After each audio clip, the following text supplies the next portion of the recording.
রাফি প্রশ্ন করেছেন, মসজিদে দ্বিতীয় জামাত পড়া কি মাকরু?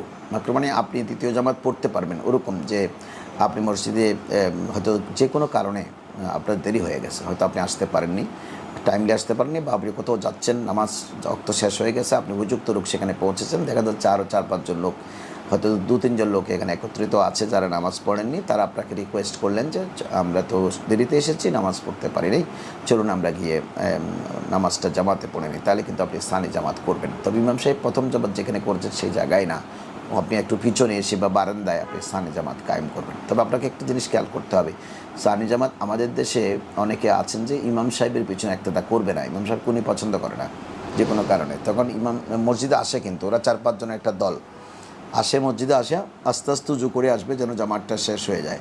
জামাত শেষ হওয়ার সাথে সাথে ওরা বারান্দায় কিন্তু আরেকটা জামাত শুরু করে দেয়। এটা কিন্তু এক রকমের বিদ্রোহ।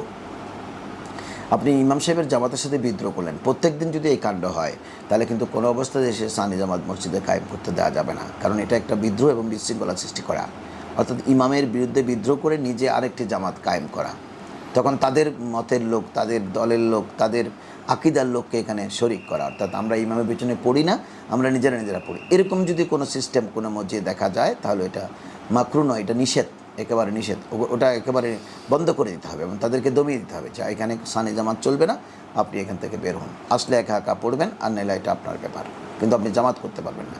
জামাত করতে পারবে কখন? যখন আমি কোনো ওজরবশত দেরি হয়ে গেছে, প্রত্যেক দিন হতে পারে না। আপনি প্রত্যেকদিন দেরিতে আসবেন, সানি জামাতে একটা পড়বেন, তাহলে তো আপনি নিজেই একজন ইমাম দাবি করছেন, তাহলে আগের ইমামকে আমরা বিদায় করে দিই, আপনি ইমাম হয়ে যান। আপনি যখন ইমামতিরা তো খাহেস, এরকম বিভিন্ন মসজিদে এরকম বিদ্রোহ আমরা দেখতে পাই, কিন্তু এইটা একেবারেই কিন্তু অ্যাকসেপ্টেবল না।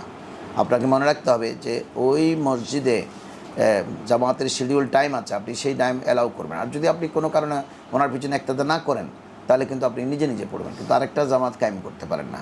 দেশে একজন প্রধানমন্ত্রী থাকলে তার জায়গায় আরেকজন গণভবন একটা তৈরি করে ওখানে প্রধানমন্ত্রী ঘোষণা করতে পারে না। এটা করলে তো দুই প্রধানমন্ত্রীর মধ্যে বিশাল মারামারি হইয়া রক্তারক্তি হয়ে যাবে। এই জন্য মসজিদে কিন্তু শান্তি শৃঙ্খলা বজায় রাখতে হবে। আপনি ইমামের যদি কোনো গুরুতর অভিযোগ না থাকে, আপনি ইমামের পিছনে ইক্তেদা করবেন, বিদ্রোহ করবেন না। সুতরাং আপনি জামাত করতে পারবেন সঙ্গত কারণে, কোনো কারণে আপনার হঠাৎ দেরি হয়ে গেল, আপনারা 2-3 জন হয়তো একত্রিত হয়েছেন, তখন ওই জামাতটা শেষ হয়ে গেছে, শেষ হওয়ার পরে তারা সুন্নত ও গায়রেও পড়ে ফেলেছেন, তখন আপনি জামাত করবেন। ওনার শেষ করার সাথে সাথে আপনি শুরু করলেন, তাহলে তো ওটা একটা জামাত, এটা একটা জামাত, আপনার শব্দর কারণে তো মানুষ এখন সুন্নত নফল কিছুই পড়তে পারবে না, তারা কিন্তু অস্থির হয়ে যাবে। এই যে দুরকমের জামাত, এরকম কোনো ঝামেলা মসজিদে করা কিন্তু সম্পূর্ণ না হয়েছে। এটা শুধু নিষেধ নয়, মাকরু নয়, হারাম। আশা করি আপনি বিষয়টি বুঝেছেন। আপনাকে ধন্যবাদ আমাদের সঙ্গে প্রশ্ন করবার জন্য।